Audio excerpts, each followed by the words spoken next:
বিয়ের দাবিতে প্রেমিকের বাড়িতে নুপুরের হাঙ্গামা, ভাইরাল ভিডিও।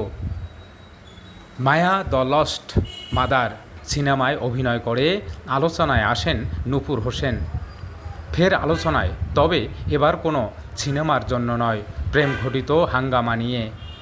বিয়ের দাবিতে প্রেমিকের বাড়িতে গিয়ে ভাঙচুরের চেষ্টা করেন তিনি, আর সেই দৃশ্য সামাজিক যোগাযোগ মাধ্যমে ছড়িয়ে পড়তেই শুরু হয়েছে তীব্র বিতর্ক। সামাজিক মাধ্যম ফেসবুকে ছড়িয়ে পড়া ভিডিওতে দেখা যায় রাজধানীর একটি অভিজাত এলাকায় নূপুর তার কথিত প্রেমিক রাজের বাসার গেটে লাথি মারছেন, চিৎকার করছেন এবং ওই ভবনের এক নারী পরিচ্ছন্নতা কর্মীর সঙ্গে দুর্ব্যবহার করছেন। এক পর্যায়ে শারীরিক হেনস্থা ও মামলার হুমকিও দিতে শোনা যায় তাকে। পরিচ্ছন্নতা কর্মী দাবি করেছেন তিনি নূপুরকে চেনেন না এবং রাজ সম্পর্কে কিছুই জানেন না।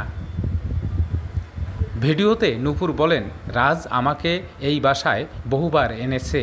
শুধু তাই নয়, শ্রীমঙ্গলে ঘুরতে যাওয়ার সময় তোলা আমাদের কিছু অন্তরঙ্গ ছবি ও ভিডিও আমার ফোনে আছে। তিনি ছবিগুলো গণমাধ্যম কর্মীদের সামনে তুলে ধরেন। তিনি আরও দাবি করেন, গতকাল থানার পক্ষ থেকে আমাদের বিয়ের বিষয়ে নির্দেশ এসেছিল, কিন্তু আজ হঠাৎ করে রাজ এবং তার মা গা ঢাকা দিয়েছে। তাদের পরিকল্পিতভাবে লুকিয়ে রাখা হয়েছে। এই ঘটনার জন্য নূপুর সরাসরি রাজের মা ও তার দুলাভাই সঙ্গীত সাহাকে দায়ী করেন। উল্লেখ্য, এর আগে মায়া দ্য লস্ট মাদার সিনেমার শুটিংয়ে অর্ধনগ্ন দৃশ্য নিয়ে বিতর্কে জড়ান নূপুর।